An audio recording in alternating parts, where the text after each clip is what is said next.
Senhor Deus e Pai, queremos te agradecer nessa noite pela rica oportunidade que temos em estarmos juntos através deste meio de comunicação. Muito obrigado, Espírito Santo, pela vida, pela saúde, pelo privilégio que tu nos alcanças. Senhor Deus, abençoa esta classe, essa penúltima aula, essa quinta e penúltima aula da matéria de Geografia Bíblica. Espírito Santo, fala, ministra aos corações, guia-nos pelo teu Santo Espírito, fala-nos poderosamente.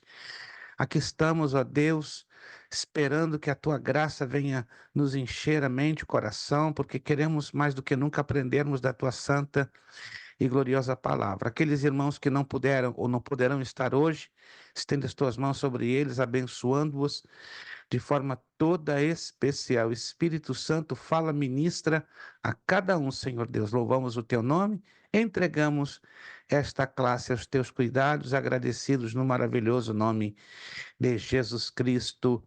Amém e amém. Boa noite, a paz do Senhor a todos. Irmão Leandro, paz do Senhor, boa noite. O irmão caiu na piscina da juventude. Esse povo hoje está tomando banho em alguma fonte de juventude. O irmão Gil está jovem, o irmão Leandro está jovem, estão fazendo alguma coisa que eu não estou entendendo. Vocês depois, por favor, conversem comigo em off, me mostrem o caminho, né? Porque eu preciso rejuvenescer, pelo menos, eu estou feliz, 10 anos. Não vou tomar pretensão de eu ficar com 18 anos, né? Que é mais ou menos o que vocês têm aí de idade, incluindo o Ítalo. Mas eu quero sair dos meus 64 para pelo menos 54. Vou estar feliz demais se eu conseguir chegar à marca de 54 anos. Meus irmãos, estamos na nossa quinta e penúltima aula da matéria de Geografia Bíblica. Essa é a quinta e penúltima aula. Hoje é terça-feira, 30 de janeiro. Janeiro está indo embora, né? Hoje é 30 de janeiro de 2024, tá? Lembrando que, se tudo correr bem, não havendo nenhuma dificuldade, teremos a nossa última aula na próxima semana, nossa última aula, e, consequentemente, no finalzinho, perto de 9h30, estaremos, então, passando para a nossa provinha. Até o final da aula de hoje, eu vou orientar, né, aos novos alunos como vai ser a prova. Não tem nenhum mistério, não tem nenhuma dificuldade, né? Ela é toda baseada nos questionários, nos exercícios que estamos ministrando, certo? Não vão ser 7 perguntas, mais um mapinha, que vamos hoje selecioná-los. Não vão ser todos os mapas, tá? Nós vamos, perdão, selecionar 5 mapas, certo? 5 mapas, e vocês vão estudar somente esses 5 mapas, e desses 5 mapas, um vai aparecer na prova. Boa noite, irmão evangelista Alexandro, Pai do Senhor. Bom rever a sua pessoa. Boa noite, Pai do Tá Senhor. mais jovem, mas eu tô sentindo que hoje está todo mundo com uma juventude aí que eu não estou entendendo, gente. Só eu que tô velho. Que é Eu isso? tô achando que meu celular que tá ruim mesmo, já tá bem diferente, que eu tô ficando velho. Não. Eu acredito que foi o aniversário aí da igreja de Nagatá, que eu acompanhei pelas redes sociais. Parabéns, foi uma festa bonita demais. Deus foi Amém. glorificado. Pastor Manuel de Mello, pastor Eduardo Sampaio esteve com vocês. Foi muito lindo, fiquei muito feliz, né? Amém, obrigado. Foi Pena bênção. que a distância não me permite, claro, estar às vezes em alguns eventos dessa natureza, mas fiquei muito feliz mesmo, né? Sobretudo rever o pastor Manuel de Mello com aquela Uma bênção. energia, com aquela vitalidade que não dá para comparar, né? Pelo tempo que eu Mas conheço o pastor Manuel eu de vou Mello. marcar com o senhor para nós fazer um trabalho de escatologia bíblica aqui, esse ano ainda, se Deus quiser. Perfeito. De preferência, é só uma sugestão.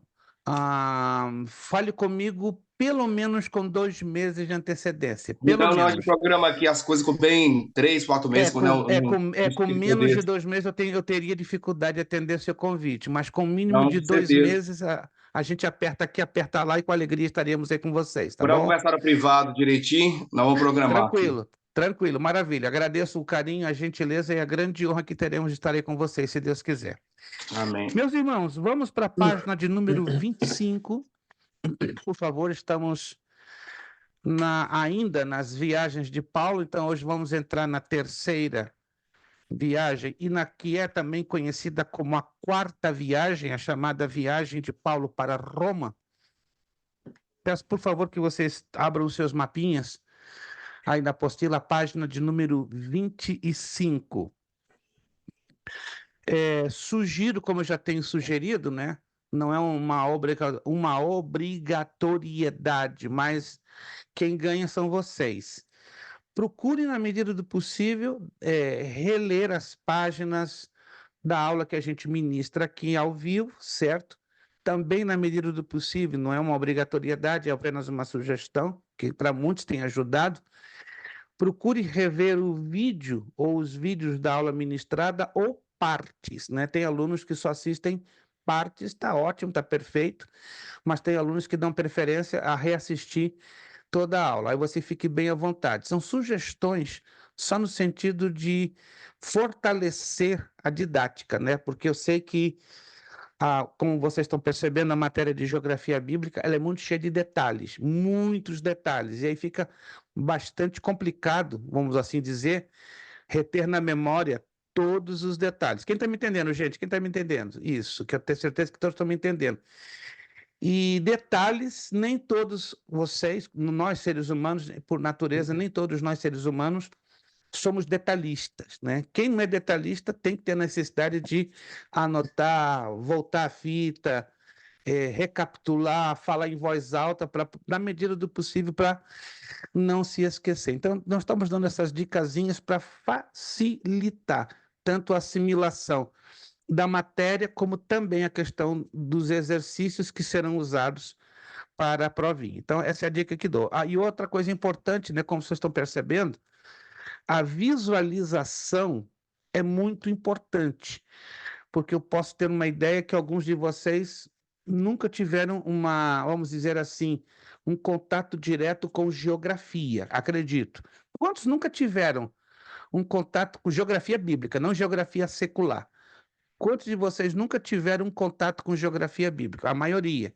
Então, é totalmente normal que o aluno que nunca teve um contato prévio com geografia bíblica é tudo novo. Eu entendo que é tudo novo. A geografia secular, eu creio que cada um de vocês na escola já passaram por ela, mas a bíblica, né? A geografia bíblica, ela é diferente porque ela enfoca as terras nas quais se deu a realização de toda a história bíblica. Então, vale a pena também você rever os mapas, tê-los em mente, né? Na medida do possível, memorizar as localizações, porque isso vai ajudar bastante. Vamos lá, então, a terceira viagem missionária de Paulo. Como vocês já sabem, né, já vimos em mapas anteriores, nós nos guiamos pela numeração, né, pelo tracejado, né, pelos tracinhos, pelo trajeto, bem como os números. Vamos lá. Aonde exatamente? Vamos lá, quem está ligado aí? A gente tem que fazer essas perguntas para ver até que ponto vocês estão ligados. Exatamente aonde, ou qual cidade, ou qual localização geográfica começa esta terceira viagem? Está muito fácil, aqui não tem como errar. Antioquia. Antioquia. Só isso? Paramos aí? Não, nós não estamos sendo específicos, estamos sendo genéricos. Olha de novo, olha bem de novo. Galáxia. Não, olhe de novo, vocês não estão. Síria. Antioquia da Síria. É importante sermos específicos, porque existe Antioquia da Pisídia. Não se esqueça disso. Pode dar problema se vocês não observarem com a redobrada atenção. Por isso, né, que o mapinha aqui, na página seguinte, tem a numeração para orientar a mim e a você dentro do trajeto que está aqui, tá? Por favor, tenha esta atenção. Então, o número 1 está lá no cantinho direito. Então, você vê lá a trajetória, Antioquia, passa o número 1, o trajeto. Vamos lá acompanhar essa viagem? O trajeto número 1 passa qual é a cidade seguinte? Então, Paulo sai de Antioquia da Síria e bate em qual cidade? Tarso. Tarso, perfeito. Cidade dele. Exato, a cidade onde ele nasceu, exatíssimo. Depois de Tarso, Paulo vai para onde? Derbe, Derbe, excelente. Vão acompanhando aí o tracejado. Depois de Derbe, ele vai para onde? Listra, Listra, Listra, excelente. A próxima cidade, Icônio, Icônio. E depois, olha lá, cuidado aqui, cuidado aqui. Antioquia da Depois, Pisídia.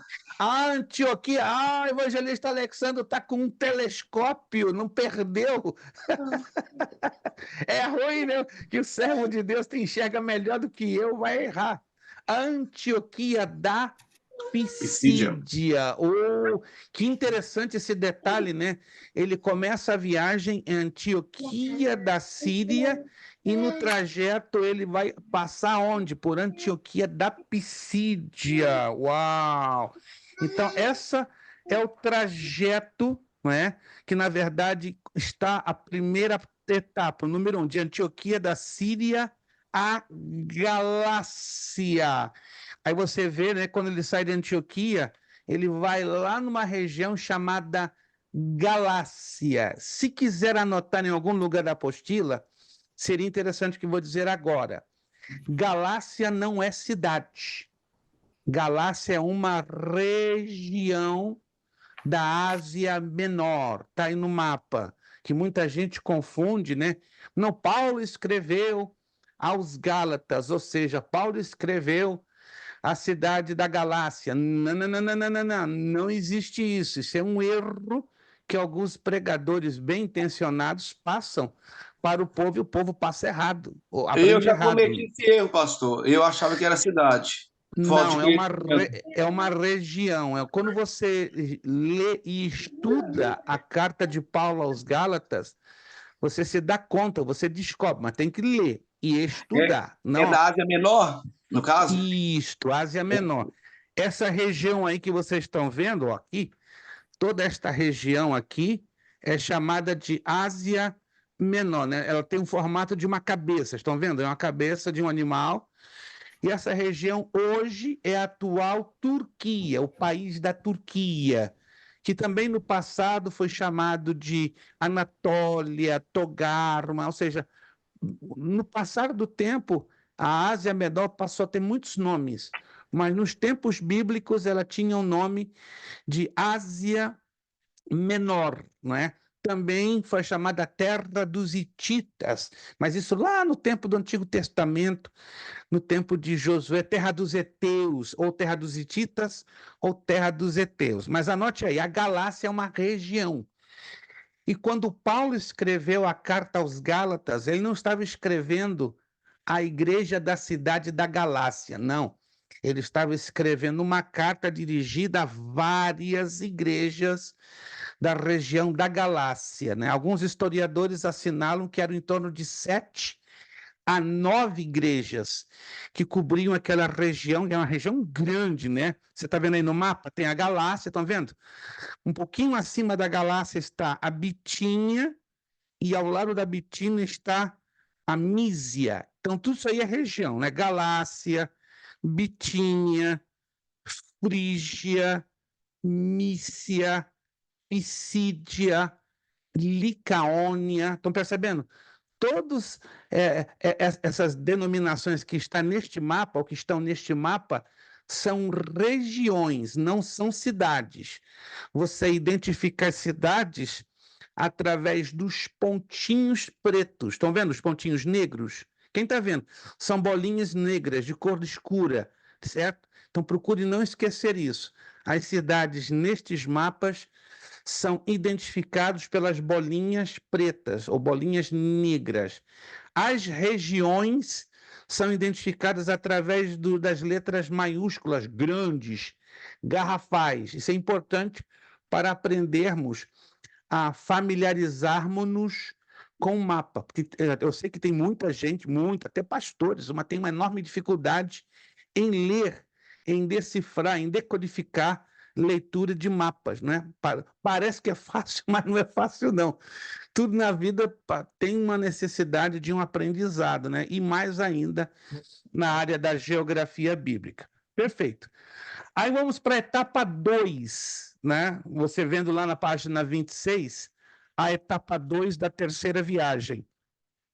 Vai da Galácia através da Frígia e até Éfeso. Então, só recapitulando, esse trajeto número 1, bem longo, né? Foi de Antioquia da Síria a Galácia, ou seja, nesse trajeto longo, Paulo inicia a sua terceira viagem missionária.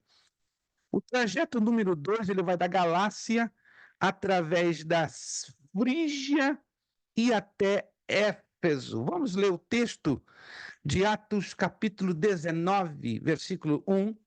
Atos 19, versículo de número 1. Isso aqui é interessante. Atos 19, 1. Diz assim: E sucedeu enquanto Apolo estava em Corinto, Paulo, tendo passado por todas as regiões superiores, chegou a Éfeso e achando ali alguns discípulos.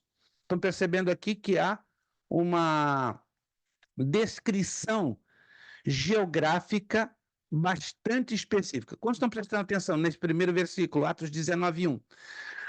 Aqui é uma descrição geográfica bem específica. E sucedeu que, enquanto Apolo estava em Corinto, Corinto era na região da Caia, ou no país que conhecemos hoje como Grécia. Então, Apolo estava em Corinto, Acaia ou Grécia. Paulo, tendo passado por todas as regiões superiores. Vamos aqui, ó, esse mapinha para ficar bem mais específico. Olha só, vamos voltar. Deixa eu ver aqui. Corinto, ok. Aqui nesse mapinha está Corinto. Preste atenção, ó. Você pode olhar nesse mesmo mapa da página 24.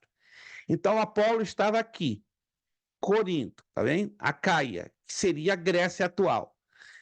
Mas diz a Escritura, nesse texto que estamos lendo, que Paulo passou pelas regiões superiores, que é essa aqui, ó. Quando fala de regiões superiores, é essa parte de cima, envolvendo a Macedônia e a Acaia. Interessante, né? Macedônia e Acaia. E aí ele diz: chegou a Éfeso. Chegou a Éfeso. Em outras palavras, ele saiu daqui, ó, regiões superiores, e foi para onde? Para cá. Então, Éfeso está aqui. Então, ele fez um viajão, né? Saindo daqui, das regiões superiores, indo parar aqui na Ásia Menor, enquanto que Apolo estava aqui. Então, o evangelista Lucas fala de um mesmo evento no tempo, só que falando de dois personagens separadamente, né? Apolo aqui e o apóstolo Paulo daqui para cá. Isso é interessante para a gente ter na mente como os dois se deslocaram naquele espaço geográfico de forma separada, mas estavam vivendo o mesmo espaço de tempo. Alguém está me entendendo, gente?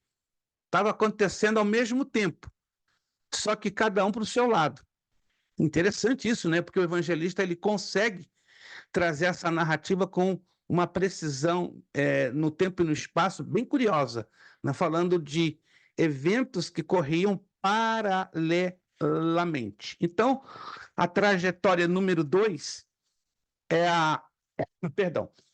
Em Éfeso, os convertidos queimam livros. Por que os convertidos? Porque quando Paulo chega a Éfeso, de curioso aconteceu ali em Éfeso, a ponto de os convertidos, né, queimarem livros. Vamos ler um pouquinho só, para nós entendermos, né, porque nós temos que entender o plano de fundo. Versículo 2, Atos 19, 2. Disse-lhes: recebestes vós já o Espírito Santo quando credes? E eles disseram-lhe: nós nem ainda ouvimos que haja Espírito Santo. Olha a loucura. Aquele povo não sabia nem quem era o Espírito Santo, né? Aí é bonito, né? Porque quando Deus opera para arrebentar, para sacudir, né? E o povo não tinha nenhum conhecimento de Deus, que dirá do Espírito Santo. Versículo 3, perguntou-lhes então, em que sois batizados? E eles disseram, no batismo de João. Oh, então eles não eram de todos ignorantes, perfeito? Alguém deixou acidentalmente o áudio aberto, por favor. Isso, obrigado. Ou seja, eles não eram de todos ignorantes, eles estavam com algum conhecimento da Escritura, porém estavam limitados ao batismo de João. Aí se retrata de João Batista. Versículo 4, mas Paulo disse, certamente João batizou com o batismo do arrependimento. Olha que importante, né? Batismo do arrependimento. Foi exatamente o batismo que João veio trazer a seu tempo, dizendo ao povo que cresce no que após ele havia de vir, isto é, em Jesus Cristo. Versículo 5, os que ouviram foram batizados em o nome do Senhor Jesus. Viram a mudança? Aquele povo em Éfeso era unicamente batizado no batismo de João. Se você nunca prestou atenção, muito interessante aqui, chama-nos muito a atenção, ou seja, essa viagem de Paulo que ele cruza, passa por Éfeso, faz uma revolução espiritual na vida de um povo que estava parado somente no batismo de João. Versículo 6. Olha o bonito aqui, olha o bonito.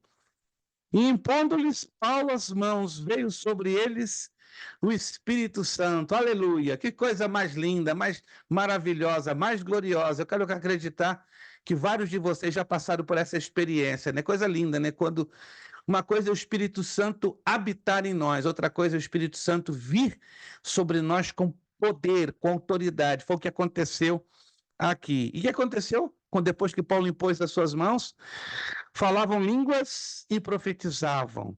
Versículo 7. Estes eram ao todo uns 12 varões. Olha o número 12, né?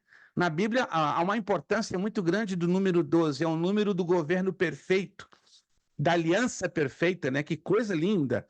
Versículo de número 8.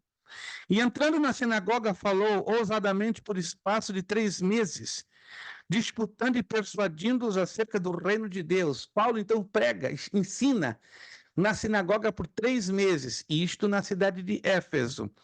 9. Mas quando alguns deles se endurecessem e não obedecessem, falando mal do caminho, estão percebendo aí? Caminho está com a letra maiúscula. O que é o caminho?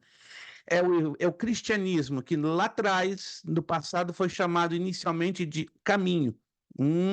Olha só que interessante. Perante a multidão, retirou-se deles e separou os discípulos, disputando todos os dias na escola de um certo tirano. Versículo 10. Durou isto por espaço de 2 anos. Isso aqui é digno de você anotar. Paulo ensinou na sinagoga em Éfeso por 3 meses, mas evangelizou aquela região de Éfeso por 2 anos. Olha que missão linda que Deus deu a Paulo, o Espírito Santo deu a Paulo sobre aquela região, de tal maneira que todos os que habitavam na Ásia ouviram a palavra do Senhor Jesus, tanto judeus como gregos. Vamos dar aqui uma rápida pausa. Vocês perceberam o que vocês acabaram de ler? Paulo evangelizou toda a Ásia, ou seja, deixa aqui virar o mapinha. Toda a Ásia Menor, toda a atual Turquia, que na época tinha em torno de 1 milhão de habitantes. 1 milhão de habitantes. Observe isso. Tinha internet naquela época? Pergunto, tinha internet? Tinha telefone celular? Tinha carro, motocicleta, avião? Não. E o homem, em 2 anos, evangeliza em torno de 1 milhão de habitantes. Dá para acreditar num negócio desse? Dá. Porque o Espírito Santo, quando toma um homem e uma mulher, ninguém segura. Ninguém segura. Por isso que ele foi chamado o apóstolo dos gentios. Gente, você já observou, você parou para pensar, toda essa região que hoje é a Turquia, hoje tem mais de 10 milhões de habitantes, mais de 10 milhões, toda essa região da Turquia. E naquela época, cerca de 1 milhão de habitantes. e todos foram alcançados. Isso é que é o mais fantástico. Essa declaração, para mim, me chama a atenção. Em 2 anos.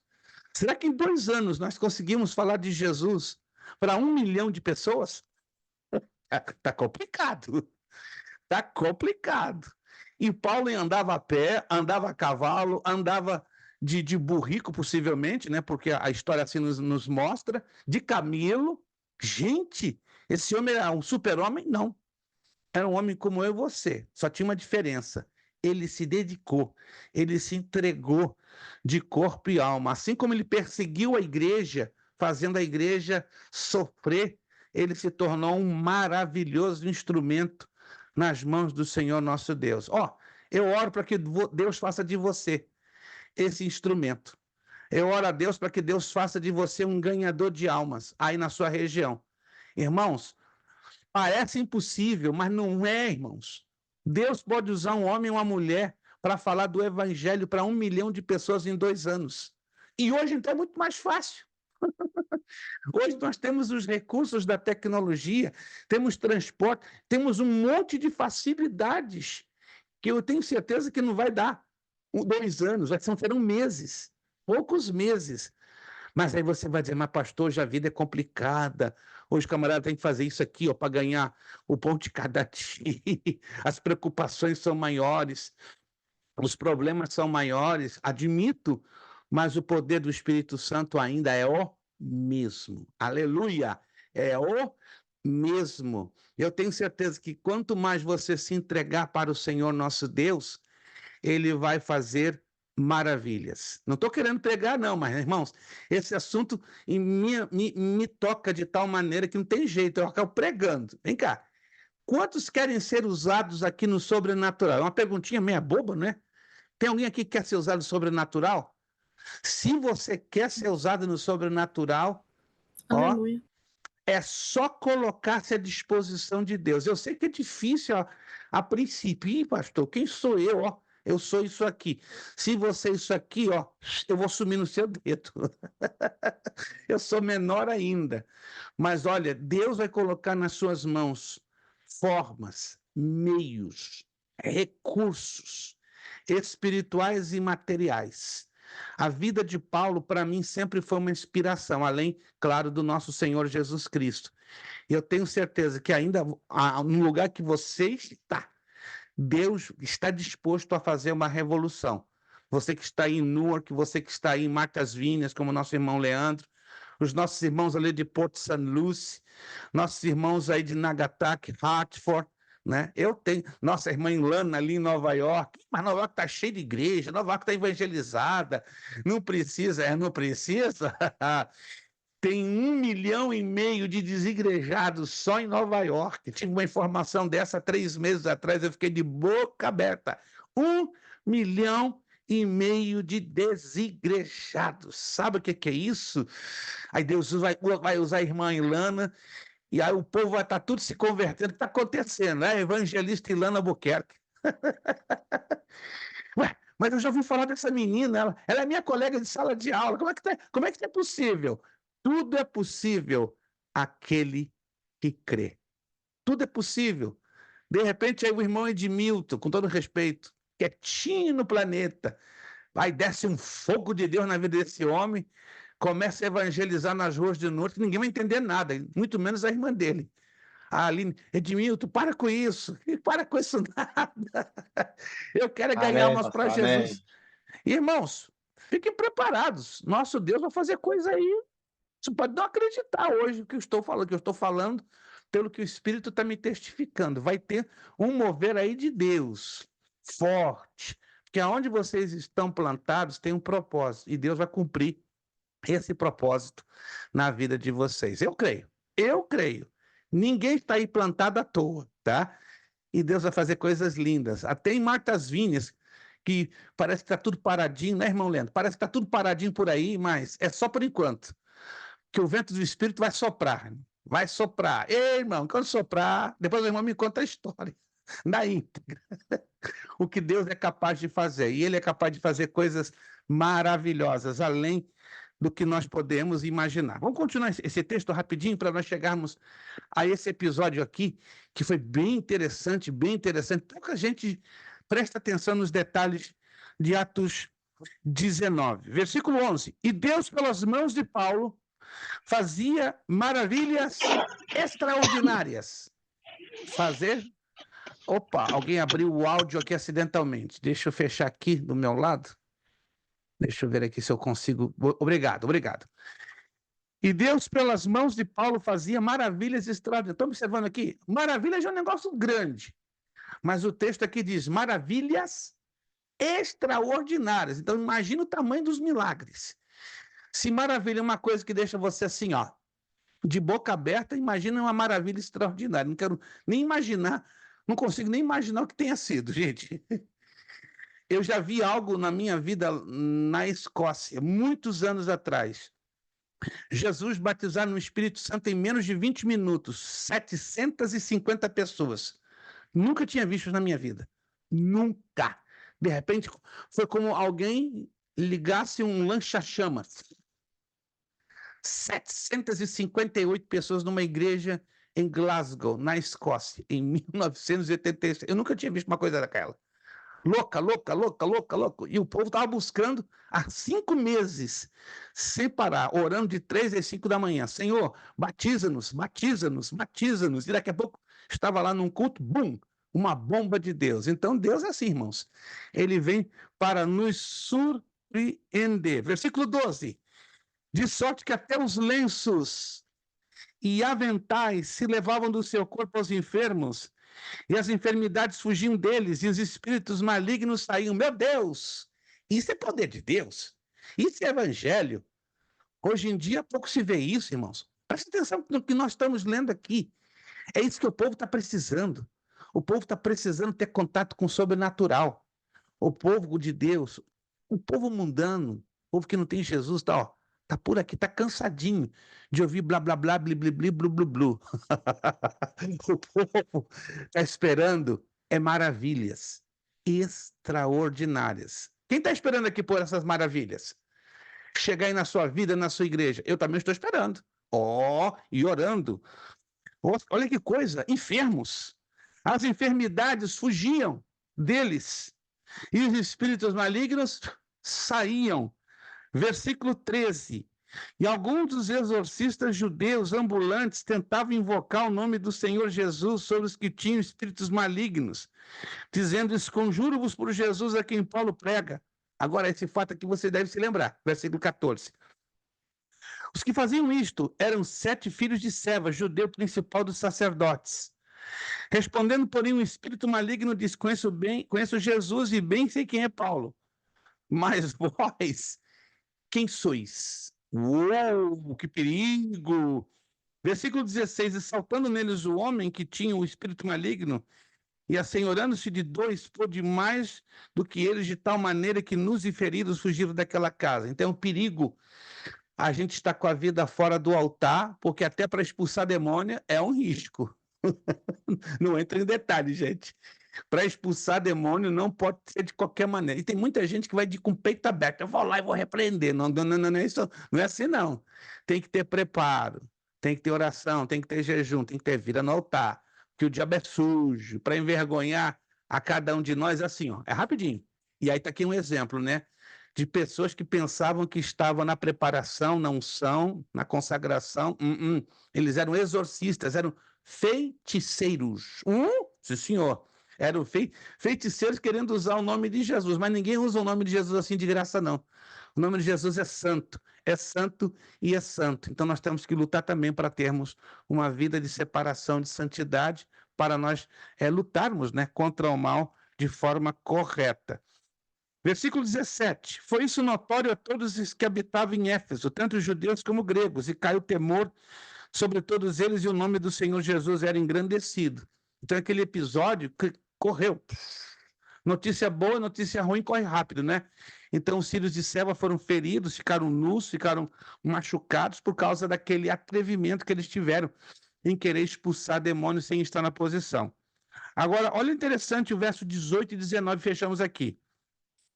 Muitos dos que tinham crido vinham confessando e publicando os seus feitos. 19, olha só.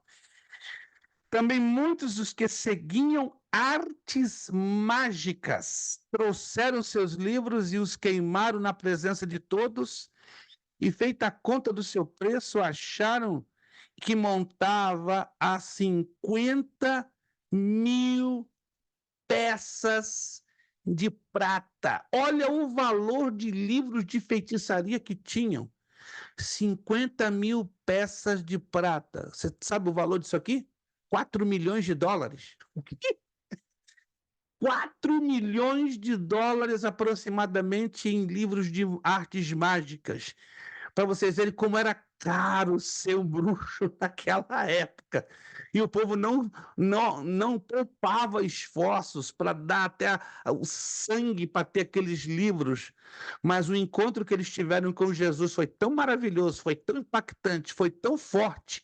Eles não quiseram nem saber, ó. Gastei o sangue da minha vida para ter esse livro, mas a minha vida agora está remida, comprada pelo sangue de Jesus. Agora a minha vida pertence a Jesus. E que coisa linda, né? Não importaram o quanto eles gastaram, porque eles agora estavam com a maior riqueza da vida deles, que era ter tido um encontro com o Senhor Jesus. Amém? Entenderam então toda essa trajetória? Eu tomei um tempinho para ler esse texto, só para vocês verem que o que Deus fez com Paulo nessa viagem da Galácia através da Frígia e Éfeso. Vamos ao ponto 3. Aí ele sai de Éfeso. Ele vai da Macedônia até Troade. Vamos então à trajetória número 3. Então ele sai de Éfeso. Vamos lá. Ele passa por onde? Depois que ele sai de Éfeso. Vamos lá. Vamos seguindo no mapinha. Ele chega em Filipos.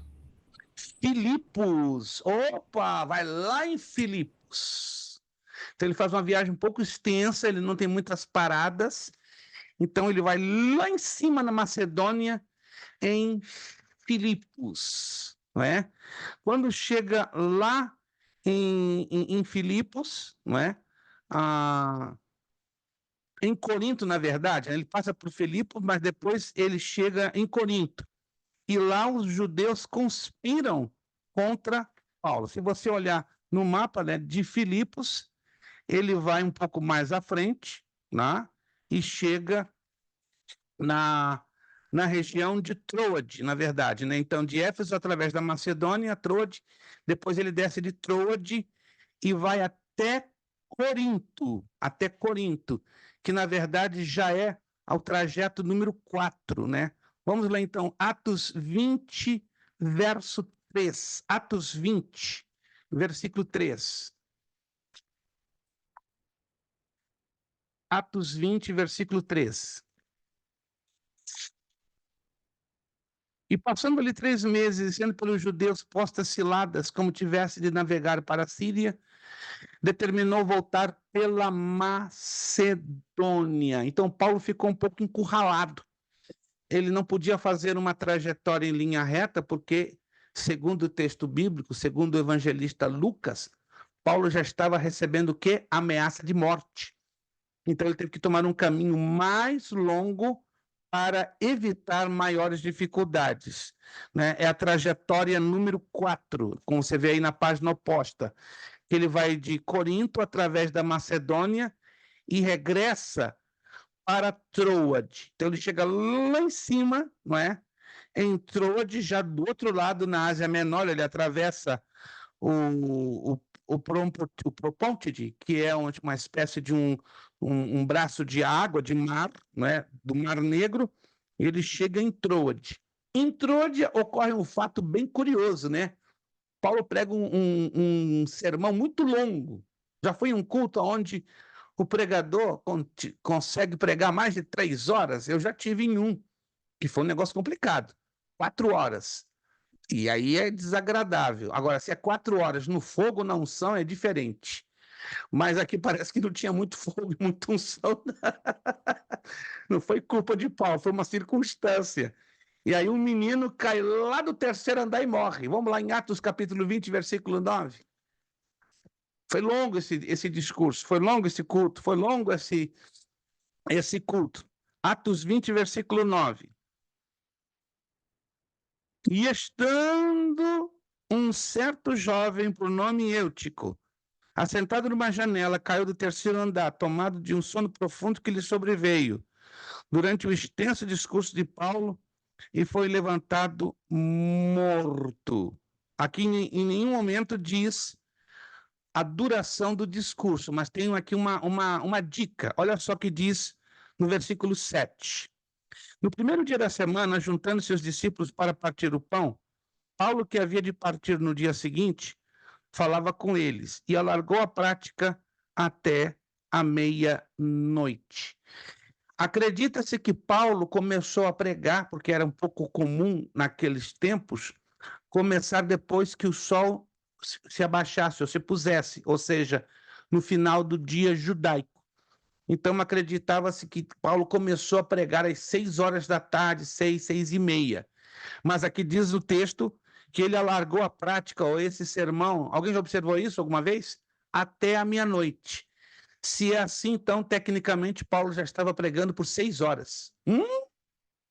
6 horas. Haja graça para suportar. E tinha alguém cansado ali. E o cansado, o mais cansado de todos, foi Eutico, que não aguentou, foi tomado de um sono profundo e caiu do terceiro andar. Mas teve uma solução. Deus tem solução para tudo. Versículo 10. Paulo, porém, descendo, inclinou-se sobre ele e, abraçando-o, disse: não vos perturbeis, que a sua alma está nele, ou nele está. Então houve o quê? O menino morreu, mas Deus usou a Paulo para ressuscitar a Eutico. Que tremendo, que tremendo. Isso que aconteceu ali na cidade de Troade. Aí nós temos, né, a continuação, o ponto número 5, né? Vamos lá, a trajetória número 5. Aí ele vai de Troade por mar a Mileto. Pega lá o número 5. Então ele sai de Troade e o número 5 ele vai por mar.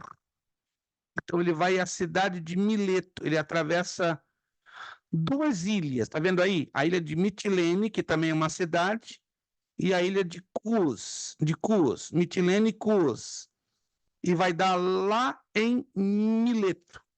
Quando chega em Mileto, Paulo despede-se dos presbíteros de Éfeso, né? Foi um encontro muito emocionante. Se você ler depois com calma, o texto é muito longo, nós não vamos lê-lo aqui. Eles na praia, de joelhos, de mãos dadas, se emocionam muito, né? Porque foi a despedida de Paulo, depois de ter estado ali durante 2 anos, preparando, ensinando a igreja de Éfeso. Aí entramos no número 6, de Mileto através de Rhodes e Pátara a Tiro. Então vai lá no número 6. Número 6, então ele sai de Mileto, então ele cai na ilha de Cos, passa boa parte do mar Egeu, sempre costeando a Ásia Menor, toca a ilha de Rhodes, estão vendo lá? Rhodes, e volta a tocar terra na cidade de Pátara. Aí no que ele chega em Pátara, ele permanece um espaço de tempo e estica, tá vendo aqui o número 6? E vai até Tiro, no Líbano, ou na Fenícia, porque na época essa região não tinha um nome chamado Líbano, senão Fenícia. Estão vendo aqui, ó, que Paulo faz essa extensão um pouquinho mais longa e vai cair em Tiro, né? Que é na Fenícia. E ali Paulo deixa amigos, de acordo com Atos 21, 3, 6. E para terminar, o número 7, de Tiro através de Cesareia, aí ele passa indo até Jerusalém. Mas em Cesareia acontece um negócio de estranho, diferente. Aparece um profeta chamado Ágabo, que liga suas mãos com o cinto de Paulo. Você vê aí, ó, número 7, é o trajeto bem curtinho, sai de Tiro, passa por Ptolomaida, Cesareia e chega a Jerusalém. Vamos lá então, em Atos 21, 10 e 11. Atos 21, 10 e 11. E demorando-nos ali por vários dias, chegou da Judéia um profeta, por nome Ágabo. E vindo ter conosco, tomou a cinta de Paulo e, ligando-se os seus próprios pés e mãos, disse: Isto diz o Espírito Santo, assim ligarão os judeus em Jerusalém, o varão de quem é esta cinta, e o entregarão nas mãos dos gentios. Alguém me perguntou esses dias, pastor, peraí, agora fiquei confuso. Como assim? Quem foi o último profeta do Antigo Testamento? Segundo o Evangelho de Mateus, capítulo 13, o último profeta do Antigo Testamento foi João Batista. Vamos lá para tirar essa impressão que para alguns fica uma certa dúvida. Mateus capítulo 13, vamos lá, isso aqui é interessante termos essa nota. Mateus capítulo 13.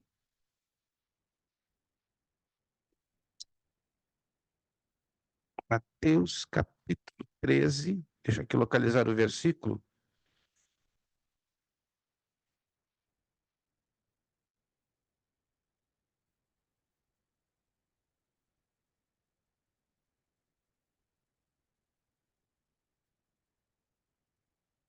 Perdão, 11:13, desculpe, Mateus 11:13. Mateus capítulo 11, versículo 13. É um texto pequenininho.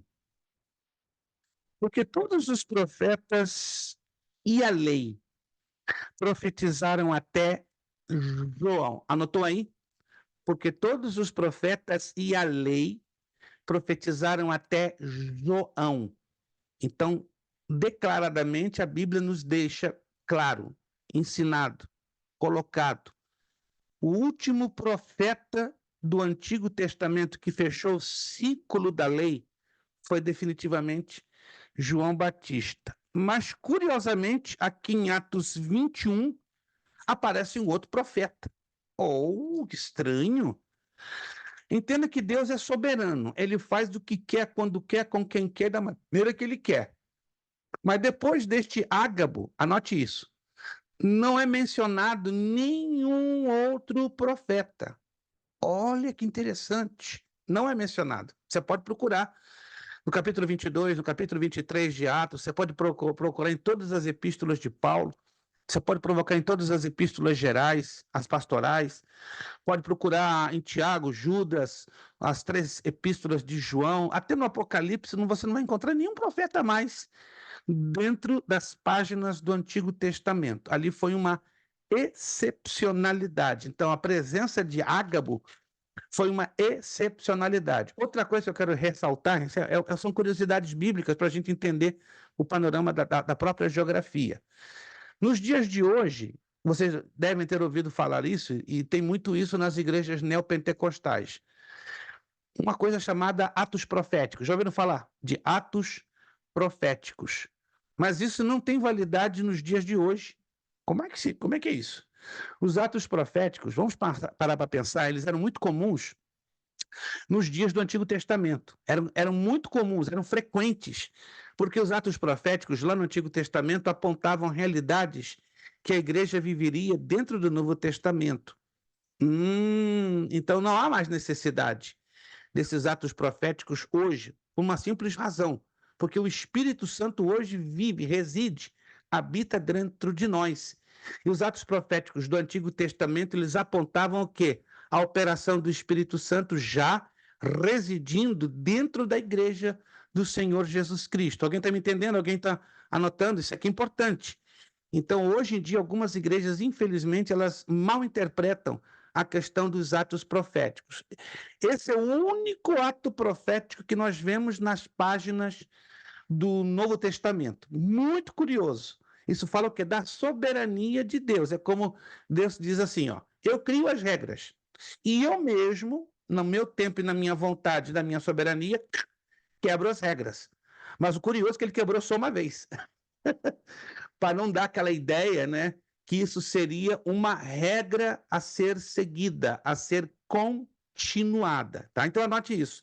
É o único profeta mencionado nas páginas do Novo Testamento, porque João fecha o ciclo do Antigo. Entenderam ali o texto de Mateus 11:13? Então, João Batista fecha o ciclo do Antigo Testamento, fecha o ciclo da lei. Mas o único profeta, que é uma excepcionalidade, que aparece nas páginas do Novo Testamento é o profeta Ágabo, porque ele foi trazer o quê? Um ato profético, ou seja, uma profecia, algo que aconteceria lá na frente com o apóstolo Paulo, né? Que seria a sua prisão, seu suplício, seus sofrimentos, etc. Depois de Ágabo, não temos o registro de ninguém que é denominado profeta ou que tenha realizado a questão dos atos proféticos. Mas vamos lá. Ok, nós estamos no Pastor, ponto de... ô Sim, por pastor, favor. Sim, deixa eu fale. fazer uma pergunta. Fale, por favor. Segundo aqui Mateus 11, segundo aqui Mateus 11, nós estávamos falando aqui, 11, 11:13, 13, 11:13. 11, 13, né? A lei e os Certo, profetas duraram até João, né? 100%. Então, hoje as pessoas às vezes têm um dom da profecia, eles não são profetas. Exatíssimo, porque são três coisas diferentes. Preste atenção, três coisas diferentes. O ofício do profeta. O ofício do profeta não existe mais hoje. Foi tudo para o Antigo Testamento. Existe o dom da profecia, que é um dom espiritual, é uma manifestação do Espírito, segundo a primeira carta de Coríntios, capítulo 12, do verso 8 ao 10. E tem a profecia como a palavra de Deus. Oh! O dom da profecia no Antigo Testamento existia, porém sobre o profeta que exercia o ofício. Mas hoje não existe o exercício do ofício de profeta. Mas existe o dom da profecia, que trabalha diferente ao tempo do Antigo Testamento. Vamos abrir um rápido parênteses, né? Estamos falando em geografia bíblica, mas queremos ou não, nós caímos, né, em pontos da teologia que precisam ser explicados e esclarecidos. Primeira carta de Coríntios, capítulo 14. Vamos lá.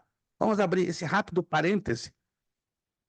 Iramos ou não, quando estamos estudando geografia bíblica, vai puxando, né, certas situações.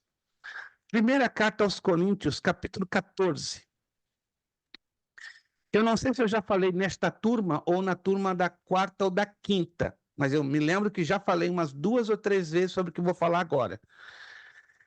1 de Coríntios, capítulo 14, versículo 3, 14, 3, primeira carta aos Coríntios. Mas o que profetiza fala aos homens para edificação, exortação e consolação. Peraí, explica isso aí. É desta forma que o dom de profecia funciona hoje, nos tempos do Novo Testamento, 100%. O verdadeiro dom de profecia, avaliado biblicamente, tem que exercer, tem que cumprir essas 1 três Coríntios, o quê, funções. pastor? Como? Primeira carta aos Coríntios, capítulo 14, 1 versículo Coríntios, 3. o quê? 14, 3. 14, 3. Mas eu peço que vocês anotem aí uma coisa importantíssima. O dom de profecia hoje, ele não trabalha sozinho. No Antigo Testamento, ele trabalhava com o ofício da pessoa chamada por Deus, denominada profeta. Mas hoje o dom de profecia, ele não trabalha isolado, sozinho. Ele trabalha ligado à multiforme graça de Deus. O que é a multiforme graça de Deus? Primeira carta de Pedro. Vamos na primeira carta de Pedro? Agora você vai entender que o dom de profecia hoje ele não trabalha sozinho, ele trabalha em conjunto com outros dons. Primeira carta de Pedro, capítulo 4, versículo 10. Primeira carta de Pedro, capítulo 4, versículo 10. Dá a entender que a gente fugiu do assunto? Não, a gente não fugiu do assunto. Isso é lindo demais. Isso é lindo.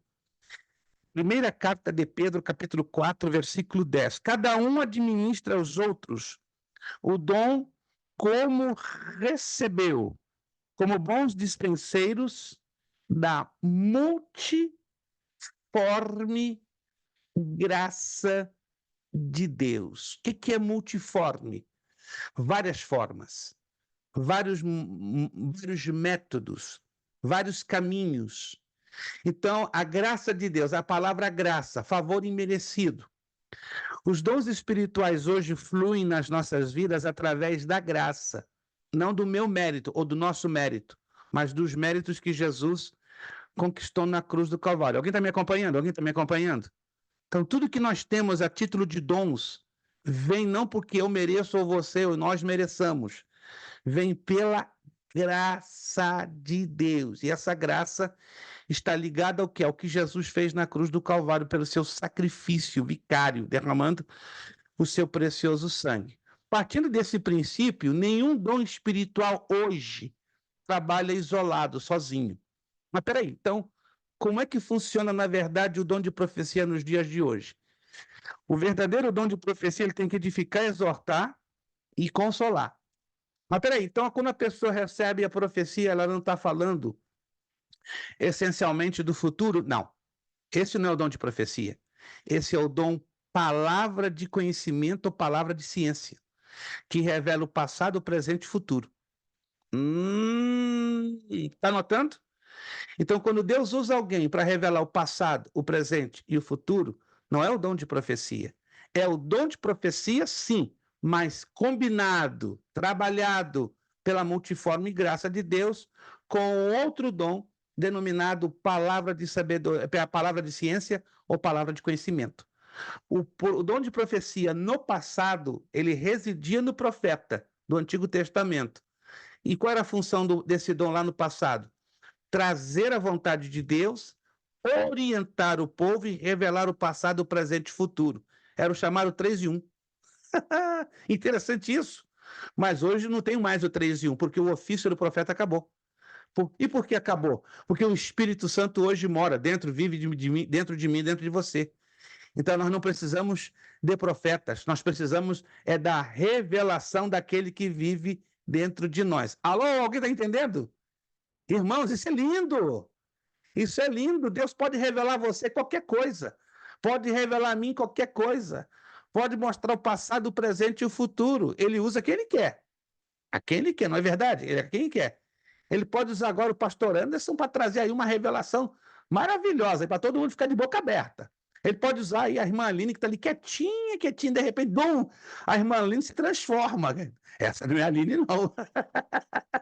Porque o Espírito Santo está vivendo dentro dela. Deus pode usar a Wanderleia, está ali, a Wanderleia está concentrada, está aprendendo, mas de repente a Wanderleia começa, eu vou estourar Jesus, o que está acontecendo? O que está acontecendo? Tem alguém vivo dentro dela, chamado Espírito Santo, aleluia. Deus pode usar quem ele quiser. Pode usar a irmã Rubiane, está ali, de repente está lá cuidando dos seus filhos, do seu esposo. Daqui a pouco a irmã Rubiane, Gil, estou sentindo um negócio estranho aqui, estou esquentando. Não é ferro elétrico, não, é a unção de Deus. E vai a irmã Rubiane tentar segurar, impossível. Irmãos, Deus faz com quem ele quer, como ele quer. Hoje é diferente. Hoje, o Espírito Santo vive, vive, reside. Não tem essa de visita, não. Visita, Senhor, que eu não quero visita nada. Ele prometeu viver, residir dentro de cada um de nós. Amém, irmãos? Está entendendo essa parte? Tem que ficar bem esclarecido isso, porque queiramos ou não, isso traz um pouquinho de dúvida, né? E de confusão. Mas vamos lá, porque o nosso caminho nesse mapa aí é muito longo. Vamos terminar essa viagem, porque nós temos que fechar a 4ª e última viagem missionária, tá? Entender essa questão de Ágabo, o profeta? Então, chegando ali, surge esse ato profético. Vamos na página 27, a viagem do apóstolo Paulo para Roma. Essa foi a viagem final.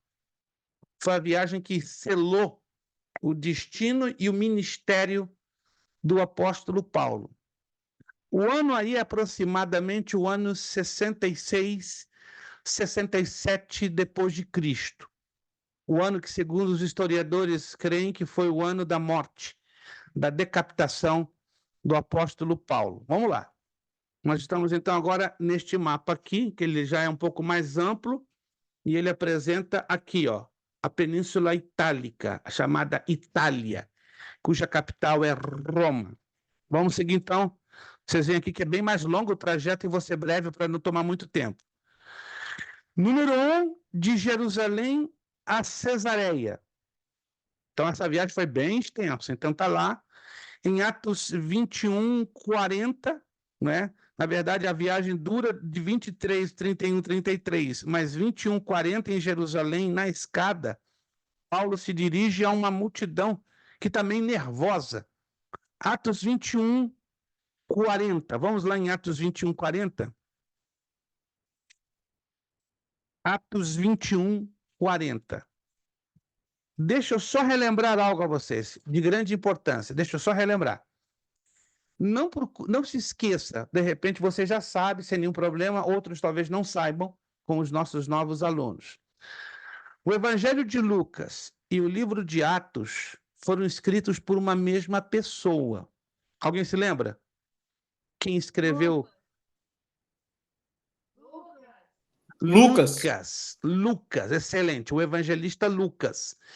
Então, quando você lê Atos e lê Lucas, você vai perceber uma enorme semelhança no linguajar, nas abordagens, nas colocações, entende?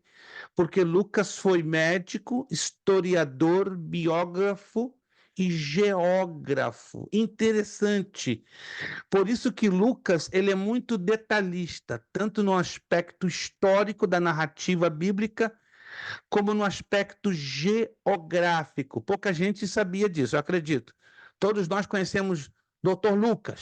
Lucas, mas poucos de nós sabemos que Lucas era um polímata, ou seja, ele tinha várias atividades, ele tinha vários talentos. Então, além de médico, repito, Lucas era geógrafo, historiador e biógrafo. Ele tinha 4 funções comprovadas, né, pelos historiadores Flávio Josefo, Heródoto e Eusébio de Cesareia. Por isso que o Evangelho de Atos e de Lucas, nos manuscritos originais, eram parte de um só rolo, que no século XII foram separados no Evangelho de Lucas e no livro histórico de Atos dos Apóstolos, né?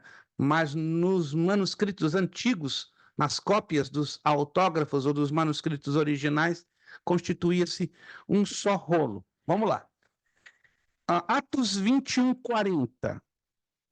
E havendo-lhe permitido Paulo, pondo-se em pé nas escadas, fez sinal com a mão ao povo, e feito grande silêncio, falou-lhes em língua hebraica. Estava tendo aí um burburinho, uma amotinação, não é? E Paulo estava ali em Jerusalém. Jerusalém, naquela época, estava dominada tanto por romanos como por gregos. Mas Paulo teve o carinho de dirigir-se àquela multidão falando o quê? Em hebraico. Lembra-se que Paulo, por ser fariseu, ele falava vários idiomas. Ele falava o latim, ele falava o aramaico, não é? Ele falava, segundo alguns historiadores, até mesmo o árabe. E, naturalmente, falava Pastor, na Sim. minha Bíblia aqui está dizendo, que ele falou em aramaico. Varia muito a questão.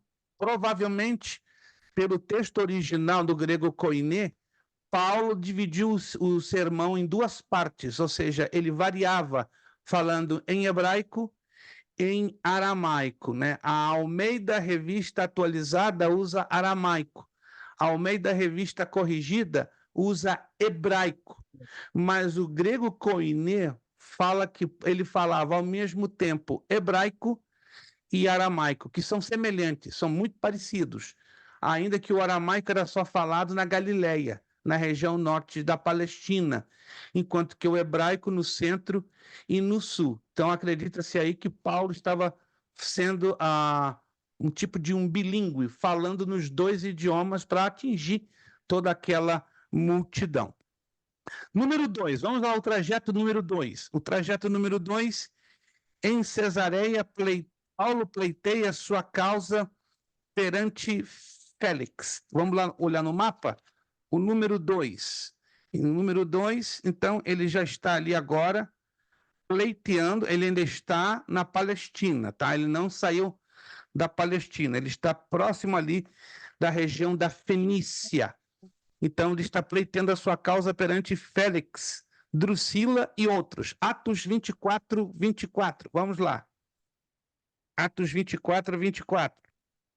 Alguns dias depois, vindo Félix com sua mulher Drusila, que era judia, mandou chamar a Paulo e ouviu acerca da fé em Cristo. Paulo estava sendo julgado pelo governador Félix, né? Porque já haviam muitas acusações contra Paulo, que Paulo estava agitando as massas por causa do evangelho de Cristo. Então, Paulo estava sendo levado adiante de certas autoridades, porque o objetivo era tentar matar Paulo. Mas nenhum daqueles governadores locais conseguiriam matar a Paulo, porque não estava ainda chegada a hora de Paulo. A hora de Paulo chegaria quando ele chegasse a Roma. Em Roma ele seria aprisionado, em Roma ele seria encarcerado. Lembrando que Paulo passou por duas prisões, mas esta prisão, a segunda e última, foi num calabouço, né, que tivemos oportunidade de conhecê-lo alguns anos atrás em Roma, na Itália, chamado o Marmetim.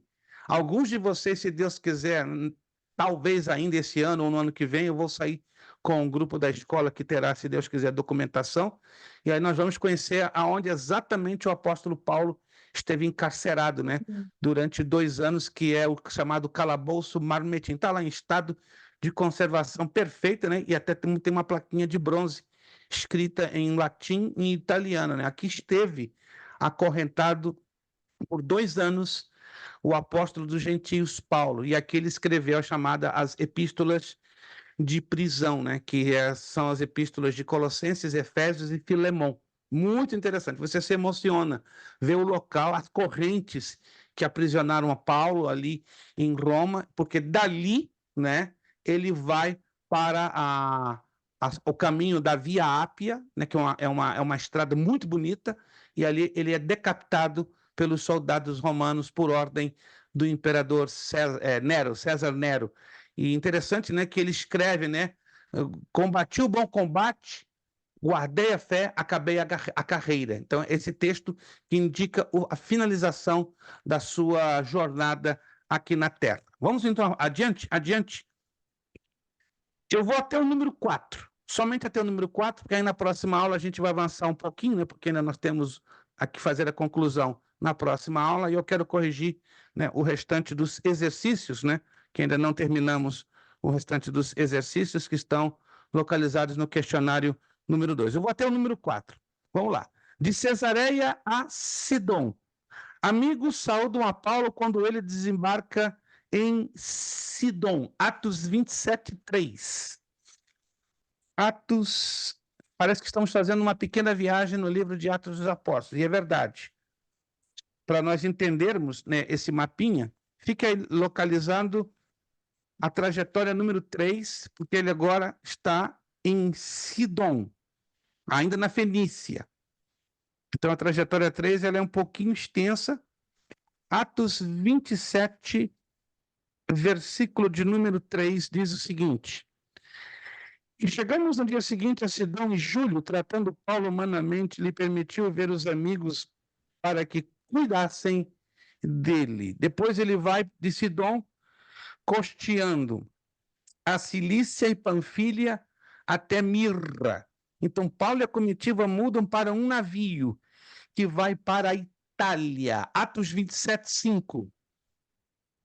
E tendo atravessado o mar ao longo da Cilícia e Panfilha, chegamos a Mirra na Cilícia, e achando ali o centurião navio de Alexandria que navegava para a Itália, nos fez embarcar nele. Irmãos, que viagem fantástica. Fiz essa viagem 2 vezes, né? Num pequeno naviozinho, né, para 53 pessoas, e é emocionante. Toda essa viagem que o apóstolo Paulo faz daí até a Itália, eu fiz ida e volta. E é emocionante quando passa na ilha de Malta, quando houve um naufrágio, que nós vamos falar na próxima aula, né? Do naufrágio que o apóstolo Paulo sofreu. Alguém se lembra o nome do vento, do vendaval que provocou aquele naufrágio? Euraquilão. Aquilão, não tem como esquecer, não tem como esquecer. Se você esquece, eu acho que eu tô animado para tirar ponto de alguém, né? O Euroaquilão, né? Foi o vento que derrubou Então aquele vamos acertar, tem que navio. dar ponto, né, pastor? Vamos chegar lá. Eu sei que eu já estava esperando o irmão Alexandre se manifestar. Vocês são excelentes negociadores, né? Eu aprendo muito com vocês, né?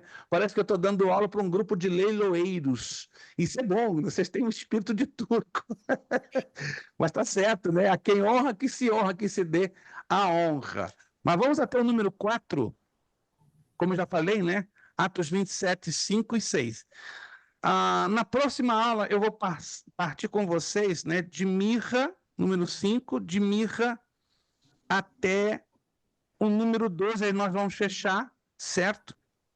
Eu quero dar agora nós temos ainda 24 minutos para fechar nossa aula, mas eu quero parar no ponto de número 5. Então, a partir da próxima aula, nós vamos entrar no ponto de número 5, perfeito?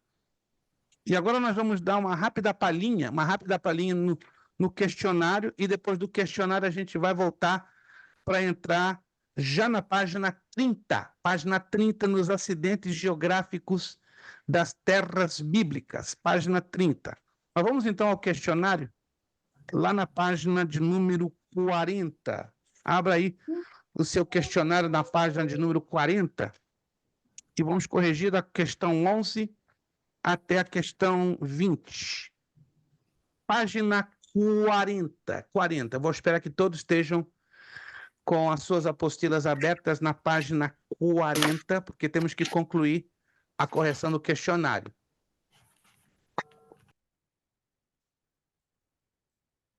Vamos lá. Página 40. Vamos então ao número 11. Em que monte Elias se escondeu da rainha Jezabel? Monte Horebe. Horebe ou Sinai? Horebe ou Sinai? Procure não se esquecer disso. Se alguém pode fechar o áudio, agradeço. Porque está vendo... Parece um ruidinho de algum inseto voando. Obrigado. Número 12. Quando for participar, abre e não se esquece de fechar em seguida. Número 12. Em que monte Moisés fez as últimas tábuas da lei? Cuidado, últimas, não as primeiras. Em que monte? Alguém pode abrir o áudio e dar a resposta? Monte Ebal? Ebal, isto, Monte Ebal. E alguns disseram Sinai, pastor. Então ele recebeu 2 vezes as tábuas no Sinai, não está batendo. Ebal, número 12, Ebal. 13. Qual o monte sagrado dos samaritanos? Gerezim. Gerezim.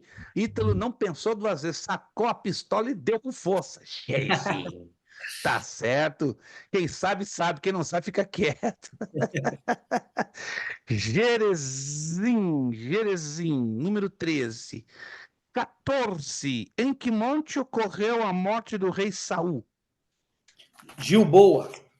Gilboa. Alguns dizem Giboa. Giboa, não é Giboa não. Tá com vontade de comer sorvete? Não é Giboa, é Gilboa. Gilboa, número 14. Número 15. Quais os nomes dos 2 montes ou cordilheiras que é atribuído à transfiguração de Jesus? Da Oliveiras? Monte Não. Hermon, Monte Tabor, Planície de Esdrelon, ou Jezreel, Vale do Megido, Vale do Armagedon. Rapaz, mas deu a lista para rasgar. Até eu senti o peso aqui, ó. Na medida que a irmã foi jogando, eu estou sentindo. Estou indo para lá e para cá, para lá e para cá. Está ventando forte. Meu Deus, isso aí. Mas vamos resumir 2. Monte Hermon ou Monte Tabor? Todas essas abordagens que a nossa irmã fez está correto. Mas vamos trabalhar com 2 para facilitar na hora da prova, caso apareça essa pergunta. Monte Hermon ou Monte Tabor? 16. Quais os outros nomes da montanha onde Moisés recebeu as tábuas da lei? Já falamos lá atrás. Monte Horebe. Sinai, Aí Monte são as- Horebe. Isso, Sinai ou Horebe. Aí foram as primeiras tábuas. As últimas têm outra localização, mas nesse caso aí, bate direitinho Horebe ou Sinai. 17.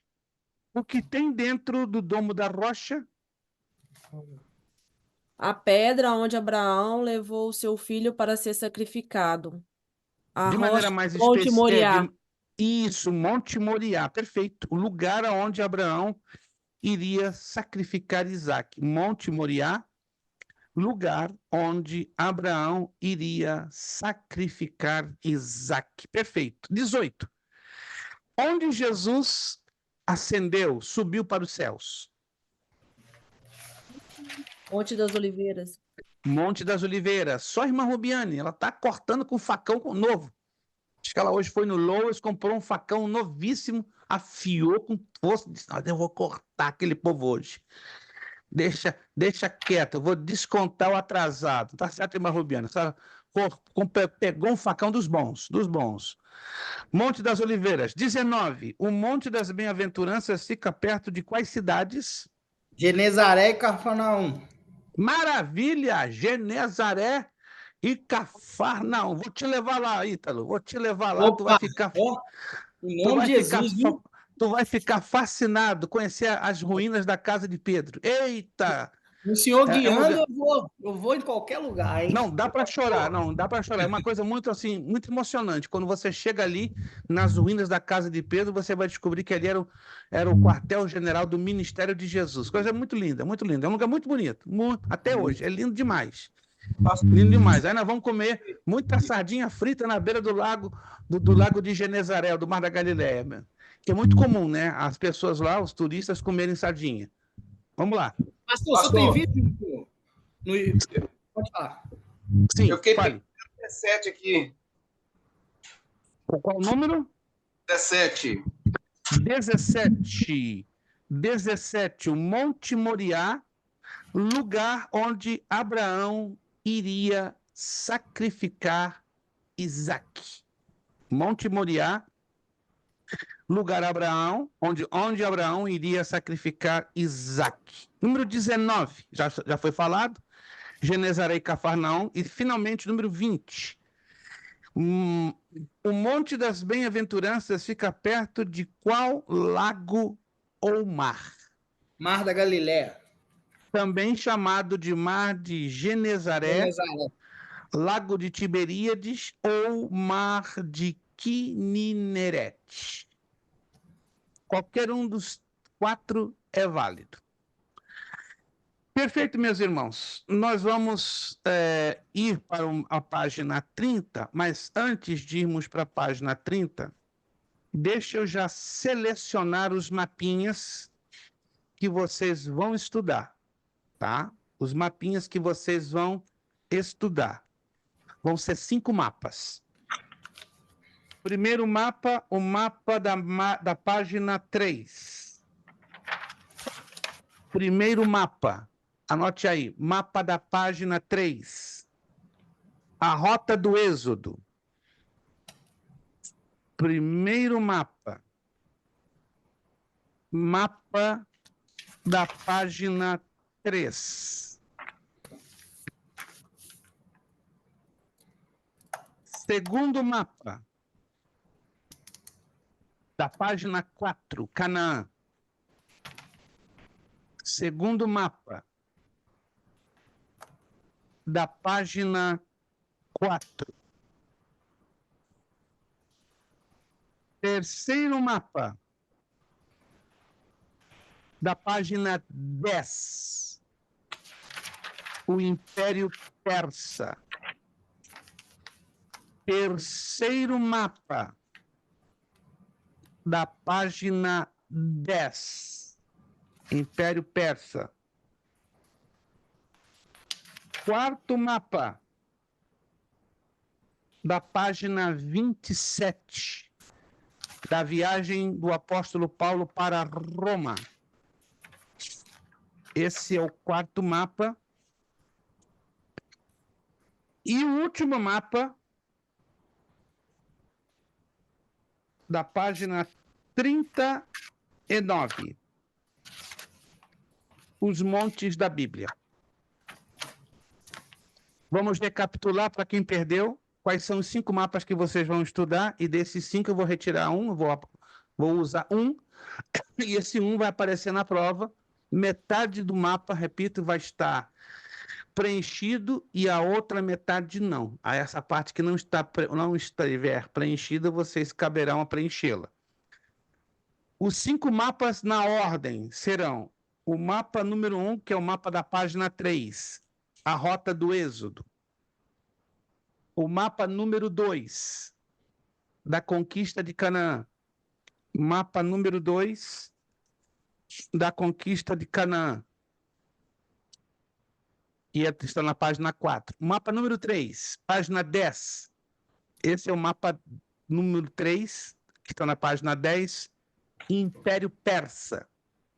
Império Persa. Mapa número 4 é o que está na página 27. A viagem do apóstolo Paulo para Roma. A viagem do apóstolo Paulo para Roma. E o último mapa que vocês vão estudar são os montes da Bíblia, da página 39. Anotadinho? Alguma dúvida? 5 mapas apenas que vocês vão estudar. Procurem estudar visualizando bem, tendo a visão das regiões, cidades, montes, picos, vales, rios. E aí vai aparecer somente um mapa com 7 perguntas que vamos extraí-las do questionário. Temos 10 minutos, 12 minutos. Vamos para a página 30 agora. Página 30. Acidentes geográficos das terras bíblicas. Então, na próxima aula, a gente vai fechar a viagem missionária de Paulo, do ponto 6 até o final, e vamos também continuar sobre os acidentes geográficos. Bom, a Terra Santa, ou as terras bíblicas, são dominadas por acidentes geográficos. O que é um acidente geográfico? Se você traduzir ao pé da letra, fica estranho, né? Acidente é uma tragédia, mas aqui não. Acidentes geográficos são localizações. E esses acidentes, eles são conhecidos por planícies, vales, planaltos, montes e montanhas. A lista aqui é muito grande. Vocês estão vendo aqui, ó, a lista aqui é muitíssimo grande. Eu não vou fazer leitura, porque vai tomar muito tempo, mas eu vou mostrar rapidamente num mapinha, que é justamente um dos mapas que eu postei ali no grupo, tá? A grande quantidade de planícies. Deixa eu abrir o mapa, deixa eu ver aqui se eu tenho ele aqui. Ok, não estou conseguindo pegar esse mapa, eu estava com esse mapa aberto até agora. Isto está aqui, perfeito. Deixa eu... Ok, perfeito. Acho que agora vai dar certo. Maravilha, acho que agora vai dar certo. Isto.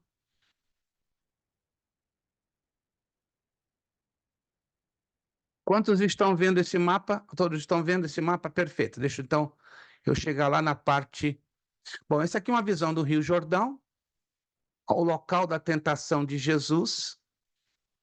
Vão vendo tudo isso aí, porque alguns de vocês, se Deus quiser, estarão comigo, visitando todas essas localidades. O deserto da Judéia, que é um negócio enorme, tem casas, quibuts, cidades inteiras. Outra parte do deserto da Judéia. Deixa eu chegar aqui na parte das planícies. Isso aqui é o Monte Arará. A arca está aqui em cima, ó. Os resíduos da arca, para quem não sabe. Está aqui ela. foto satelital da década de 70, cobertinha de gelo. São neves eternas, são os vestígios da Arca. O governo turco não permite chegar lá em cima, por isso que ela foi todinha detectada através de visão satelital.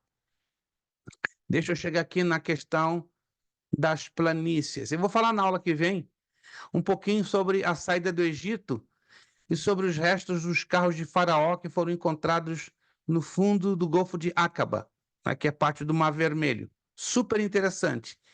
E essa é a verdadeira trajetória do Êxodo. Mas a gente vai falar um pouquinho isso na próxima aula. Só quero chegar na parte da questão das planícies. Deixa eu chegar aqui, que é uma quantidade enorme, enorme, enorme, grande demais.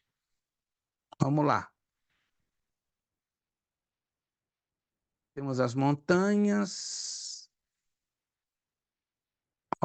Ok. Aqui tem uma parte que fala da história, eu estou chegando aqui na parte das planícies. Isso aqui é muito importante, né? O mundo antigo, lembra-se, na primeira página da nossa apostila, na primeira página, mostra aquele retângulo em vermelho, né? Que é a área que se dá toda a história bíblica e é avaliada dentro da nossa matéria de geografia bíblica. Então, aqui está um pouquinho mais detalhada. Deixa eu chegar aqui na parte das planícies. Isto, aqui nós temos as planícies. O que é planície? São baixadas de terra. Na apostila você vai ver aqui, ó, planície do Acro ou Aco, planície de Saron, planície da Filistia ou Marítima, planície de Cefelá, estamos na página 31 na apostila, planície de Jezreel ou Esdraelon, e aqui nós temos, né, essas planícies de maneira mais compactada, ok? A número 1, né, a chamada planície costeira, aí vai entrar a planície da Filistia. Temos o Vale do Jordão, que nós vamos falar daqui a pouquinho, né, e o Planalto Central e o Planalto Oriental. Toda essa parte que você está vendo aqui esverdeada no mapa são planícies. Muitas planícies têm as terras de Israel. É muito bonito, é impressionante você ver a gigantesca quantidade de planícies que tem ali na Terra Santa. Aí temos os vales. Deixa eu voltar aqui. Os vales, você entra comigo na página 32. Os vales são enormes, é uma quantidade grandíssima de vales. Ó, Vale do Jordão, página 32. Vale de Jezreel, Vale de Acor, Vale de Aijalon, Vale de Escol, Vale de Hebron ou Manre, Vale de Sidim, Vale de Siquém, Vale de Baçã, Vale de Moabe, mas são muitos vales. Vamos procurar localizá-los. O Vale do Jordão está aqui, ó. Esse aqui é o Rio Jordão, ok? Estão vendo? O Rio Jordão. O Mar da Galileia, que você já identificou no seu mapinha da apostila, e o Mar Morto. Então, aqui é o Vale do Jordão. Aí temos o Vale de Jezreel, que está aqui. É o chamado Vale do Armagedon também. Está aqui uma ilustração pequenininha do Vale do Jezreel. Aqui que vai se dar a última batalha da história da humanidade, né? No fim da grande tribulação. Né? O chamado também Vale do Meguido ou Vale do Armagedon. Temos o Vale de Acor, né? O Vale de Acor. Né? O Vale de Acor é onde Acã e toda a sua família foi apedrejada e queimada. O Vale de Acor, então, está aqui na entrada norte do Mar Morto. O Vale de Aijalon, número 4.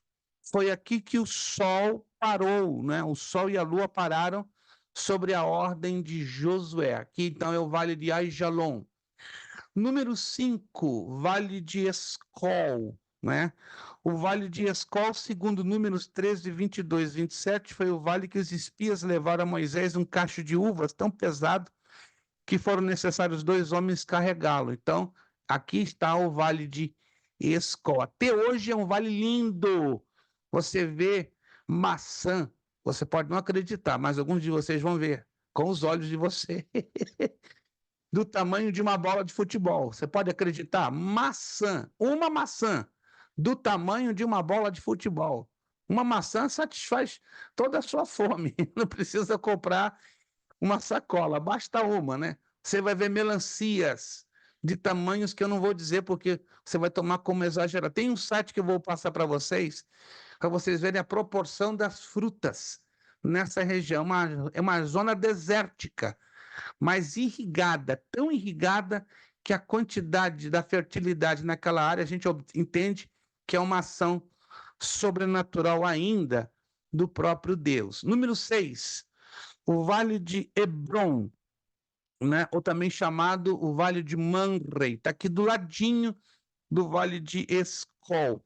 Fica a 30 quilômetros a sudoeste de Jerusalém, no qual se levanta a célebre cidade de Hebron, em cujas cercanias fixou-se por longo tempo a família de Abraão. Número 7, aqui embaixo, bem aqui na parte de baixo, é o Vale de Sidim. Conforme Gênesis 14, 3 a 10, tudo faz crer que este é o vale onde se encontra o Mar Morto, especialmente a parte sul do mesmo, e é provavelmente aqui, ó, se deu a região de Sodoma e Gomorra, Perfeito. Depois o número 8, o Vale de Siquém, já estamos terminando, né? Mais 3 minutinhos, já estamos terminando o Vale de Siquém. O número 8, né? Esse vale, o vale situado no centro de Canaã, está aqui o Vale de Siquém. Depois o Vale de Baçã, lá no norte. Não se encontra citado na Bíblia, interessante, mas se encontram referências à literatura profana. Provavelmente se trata do vale por onde corre o rio Yarmuk, no norte da Palestina. E, por fim, o Vale de Moabe, número 10, que está aqui, né? É o vale mais largo dos 3 wadis, que desembocam na planície de Moabe, a nordeste do Mar Morto. Deixa eu explicar rapidamente a vocês, essa palavra que está aqui na apostila, na página 33, tá? Já vou terminar a aula. Wadis, preste atenção essa palavra Wadis, W-A-D-I-S. Provavelmente vocês nunca ouviram falar do que se trata, do que é um wadi, não é oásis, é wadi. Na Terra Santa tem uma particularidade que nenhum lugar do mundo você vê. Eu vi 2 vezes, é assustador. E não é todo ano que você vê isso. Você vê isso somente no outono. Então eu estou querendo ir lá no outono porque você vai ver isso, alguns, né, de vocês que poderão me acompanhar vão ver com os próprios olhos. São regiões de deserto, tudo seco, seco. Mas em outubro chove tanto, mas tanto nessa região que criam rios, literais rios. Pensa num rio enorme, pensa aí num rio que você conhece no Brasil, que é uma coisa louca, grande. Onde mora o nosso irmão Alexandro, né, onde pelo menos ele atende ali em Hartford, tem o rio Connecticut, que corta a cidade de Hartford, correto? É um rio enorme, correto, irmão Alexandre? É um rio enorme. Pensa num rio de um tamanho enorme, como eu estou me referindo aqui ao rio Connecticut, ou você que mora na área de Nova York, é o rio Hudson. É um rio enorme. Nesta época de chuvas, nessa região da Palestina no sul, você vai ver rios de proporção gigantesca. É coisa de doido. Compridos e largos e profundos. Mas depois que passa a época das chuvas, sabe o que acontece? Eles desaparecem. Só fica o rastro. Que coisa louca! Novembro, ainda você vê um pouquinho. Dezembro, quase nada. Janeiro, fevereiro, eles desaparecem. Mas você vê o rastro. É um wadi. Isso que chama-se wadi. São chamados rios perenniais. Eles só existem em outubro e metade de novembro. Aí, a partir de novembro, eles secam, até desaparecerem completamente entre dezembro e você não vê mais, só vê o rastro. Aí você está caminhando, aqui passou um rio, aqui foi um wadi. Aí quando chega outubro, de novo, aquela chuvarada, e você fica impressionado, né?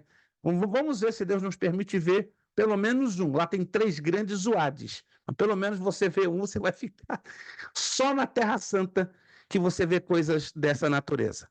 Gente, seguramos aqui então. Vamos terminar a próxima aula, se Deus quiser.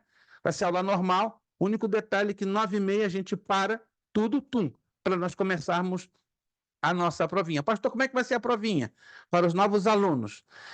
Vai ser feito numa folha de papel, certo? E nós vamos colocar aqui na tela a prova.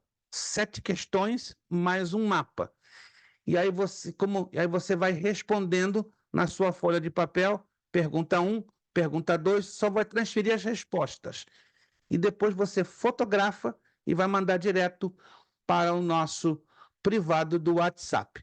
Eu me comprometo a lançar as notas atrasadas para os outros alunos, né? Nós temos ainda algumas notas que não liberamos, mas depois dessa provinha eu vou liberar tantas notas quanto forem possíveis, né, para que os alunos já tenham uma ideia do seu perfil de notas, claro, para que ninguém é de ferro, e acredito não, tenho certeza que a boa maioria, graças a Deus, está indo muito bem.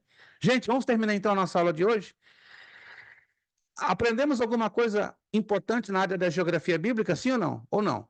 Eu acredito que sim, né? Coisas que você talvez nunca observou nos detalhes da leitura bíblica, estamos observando.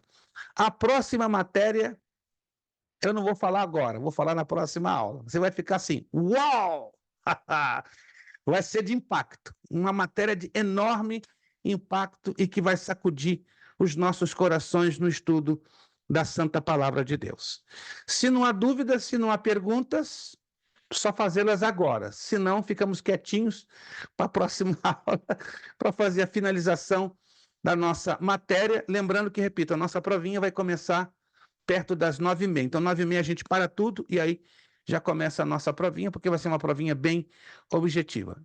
Meus irmãos, muito obrigado. Deus abençoe poderosamente a cada um de vocês. Irmão Gil, irmã Rubiane. Obrigado, irmão Edmilton, família Ramalho. Estamos aí, né, com a grande convicção das grandes vitórias que estão chegando, não só para vocês, mas para todos, em nome de Jesus. Irmã Aline, obrigado pela sua gentileza, pelo seu carinho, pelo seu esforço. Irmã Vandeléia, saudações ao seu Amém. bonito esposo. Eita, não me Obrigada. esqueci daquele homem de Deus, né? Tem um sorriso que vai até dar volta em 2 orelhas, né? Eu não consigo ter um sorriso dele. Mamanda, lutou, batalhou, mas entrou, graças a Deus. Ítalo, ó, aqui para ti. Aqui para ti, Ítalo. Breve estaremos aí de volta. Evangelista Alexandre, que Deus continue lhe usando muito em Nagataki, em Hartford e aonde Deus usar o irmão, que as suas mãos mais do que nunca sejam ungidas, a sua e de sua esposa, do seu ministério. Tem muita coisa grande ainda que Deus vai colocar nas suas mãos. Meu irmão vai se assustar. Irmã Ilana, muito obrigado pelo esforço, pelo apoio. Deus abençoe. Irmão Leandro Bonjour, obrigado por tudo. Deus abençoe poderosamente. Estamos aí juntinhos ligados. A todos vocês que já nos abençoaram com o pagamento dessa mensalidade de janeiro, quero agradecer de coração. Deus abençoe, recompense e multiplique poderosamente o esforço de cada um de vocês. Vamos pedir ao nosso irmão Ítalo. Ítalo, por favor, abra o seu áudio. O Ítalo vai estar concluindo com a palavra de oração. Muito obrigado, Deus os abençoe. Depois, querendo, revisem a aula no vídeo, né, que vamos postar dentro de aproximadamente 1 hora. Em 1 hora, como no máximo, o vídeo já vai estar postado lá no grupo para você revisar a aula de hoje. Nosso irmão Ítalo nos despedindo em oração. Muito obrigado a todos, que Deus os abençoe. Ó Deus, nós nos apresentamos aqui, Deus, diante da Tua presença. Te agradecemos em nome de Jesus, Deus, por tudo que o Senhor já fez por nós, por tudo aquilo que o Senhor há de fazer. Nós te pedimos nesse momento, Pai, perdoa os nossos pecados, que são muitíssimos. Aleluia. E eles muitas vezes nos atrapalham de chegar até Ti, nos atrasam, Senhor, o nosso processo de viver o nosso chamado e tudo aquilo que o Senhor tem de melhor para nós, porque segundo a Sua palavra, a Sua vontade é boa, perfeita e agradável. E Aleluia, todas as coisas Deus. cooperam para o bem daqueles que Te amam, daqueles que são chamados segundo o Seu propósito. Deus, todos nós que estamos aqui temos pleno conhecimento, Senhor, e alguns ainda estão conhecendo o propósito que o Senhor tem para cada um. E nós sabemos, Deus, que o Senhor está na vida de cada um, na casa de cada um. Nós te pedimos, Senhor, que haja na nossa vida, na nossa mente, para que toda a sua santa palavra entre, Deus, na nossa mente e que faça diferença para que nós possamos proclamar o evangelho com ousadia, intrepidez, a tempo e fora de tempo, Senhor, mas segundo a sua vontade, não a nossa. Porque a sua vontade, Deus, ela sempre prevalecerá. Então, nós te agradecemos por essa aula, te agradecemos pela saúde do nosso pastor, dos amigos, dos irmãos aqui que estão aqui estudando, que o Senhor possa, Deus, nos guiar conforme a tua vontade e que nada do que aprendemos aqui, Deus, venha a ser descartado da nossa mente, que o inimigo não venha a roubar Aleluia. nada daquilo que o Senhor tem para nós. Nós te agradecemos em nome de Jesus. Amém. Amém. Nosso lema para fechar: seriedade, Seriedade, compromisso, Compromisso. disciplina. Disciplina. Seriedade, Seriedade. compromisso, compromisso, disciplina. disciplina, Seriedade, Seriedade. compromisso, disciplina. É necessário que ele cresça e que eu diminua. É necessário que ele cresça e que eu diminua. É necessário que ele cresça e que eu diminua.